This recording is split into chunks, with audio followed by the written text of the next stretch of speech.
Hi, welcome to Deep In. My name doesn't matter. Let's dive in. So, I want to talk to you about John Bunyan. John Bunyan was a preacher in the 1600s. He was the writer of Pilgrims Progress. I told you last week that John Owen published or worked to publish the Pilgrims Progress. Kind of was the impetus behind that book getting published. And the beauty of that is that he didn't actually write it. That was John Bunyan who wrote it. And John Bunyan had no education. He was a tinkerer, a day laborer who worked with his hands by trade. He was an ex-military officer. He was a rough and tumble kind of guy. So how does a guy like that go to writing one of the greatest books in Christian history? Well, let's find out. So he's the son of a tinkerer, and in 1628 he's born, and at 16 years old, both his parents die. He learns to trade from his dad, but both of his parents die at 16, so he joins the military, and he goes into service in the military. After his military service, he would recount that there were multiple harrowing experiences where he nearly lost his life, and those he would recount later on in life as grace from God for him to accomplish the work that God would have him to do. So he returns to England, and upon returning to England, he attends a church in London, the Anglican Church. Now, before you get too excited, a church attendance was almost required at that time in history because the Puritans were in charge, and they wanted everybody to attend church, and so they kind of required it, and the monarchy before them required that as well. And so church attendance was a required part of social life. And so he attends this church in London, and he recounts there's a sermon that really impacted him and stuck with him on the keeping the Sabbath holy. And it really convicted him. Now he leaves there and goes to Bedford, England. Remember, he's a tinkerer, so he's got to travel around and find people to repair their pots and pans and repair various tin items and kind of do some day labor stuff. So he goes to Bedford, England, and while he's there, he walks down the street and he overhears some women talking about the gospel, and they have such great spiritual fervor that it really catches his attention, and he asks them where they go to church, and he ends up going to church there as well. Now he was a cussing, rather violent, rough guy, and he goes to church there and he meets John Guilford, the pastor, a Baptist pastor who's preaching the gospel, and introduces him to Luther's commentary on Galatians, and they read it and they talk together about it and they talk about the Bible together, and John Guilford kind of disciples this young man in the way of the Lord, and by 1654, 1655, he is preaching on his own. So John Bunyan begins to preach everywhere, and by 1656, he becomes a rather prominent preacher. And when I say preaching everywhere, I mean he's got his tinkerer cart, and he's going to somebody's house, and he sees a bunch of people outside, so he stands up on top of his cart, and he starts to preach a sermon. This was a street preacher, a preacher who's preaching literally everywhere, and he begins to be invited to preach in pulpits. So he's invited to preach in John Owen's pulpits several times, and John Owen, who preached at multiple churches, who was the pastor over multiple churches at the time, he is invited to preach at various other places as well, and he begins to make a name for himself.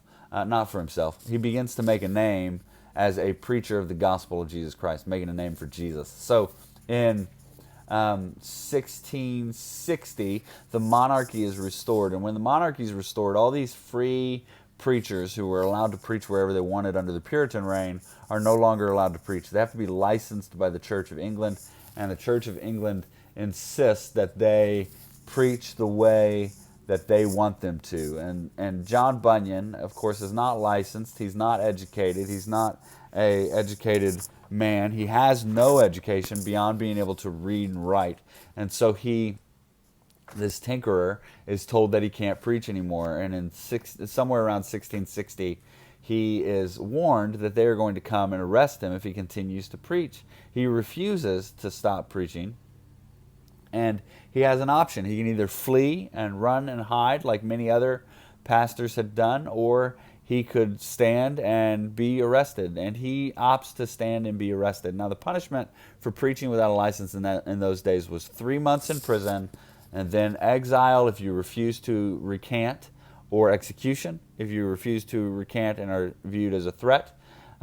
or you could be in prison for 3 months and recant and say that you were never going to preach again. Bunyan goes to prison, and they keep him there for 11 years because they are afraid of his preaching.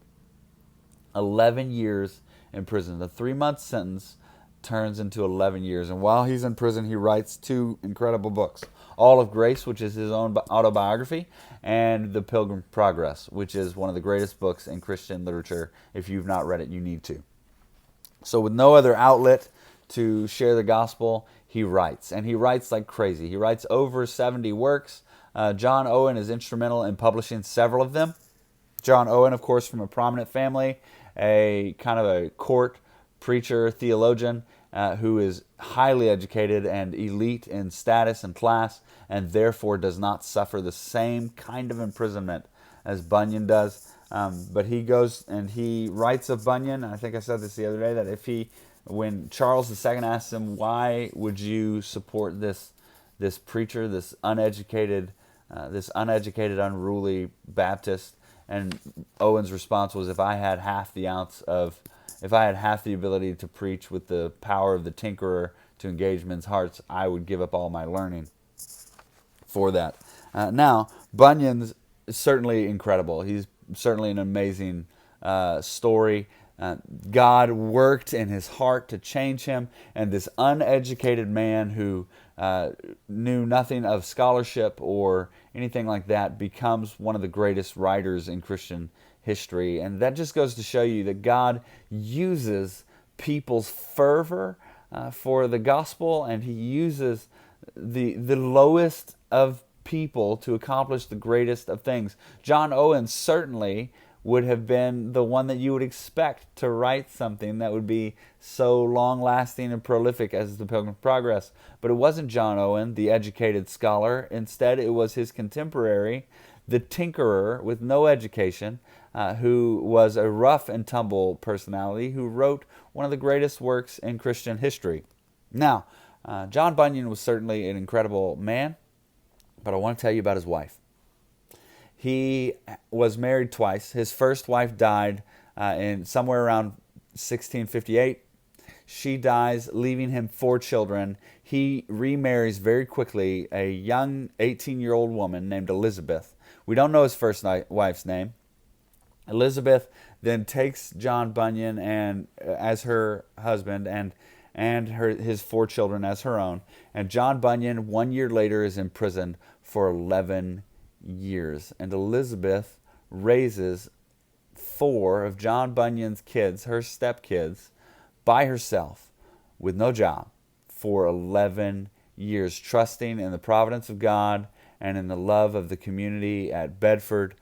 She loves her husband and loves his kids and raises them as her own for 11 years. Now that is an incredible wife for such a man.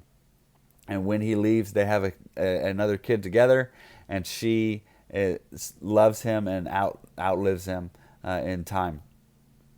So he not only was graced with the ability to write and read and proclaim truth about God through writing and through friends like Owen publishing his works, he was also graced with a wonderful wife that took care of his life and his family and took care of him when he got out of prison. So my urging to you as you watch this and as you think about John Bunyan would be to remember that God can do great things with the lowest of people. And no matter where you are or how educated you are or how great you feel that you are, how talented you feel that you are, God can use even the lowest, least educated, least likely to do amazing things, the tinkerer who worked with his hands. God can use him. He can use you. So thanks for joining me in Deep End. Now go get to work.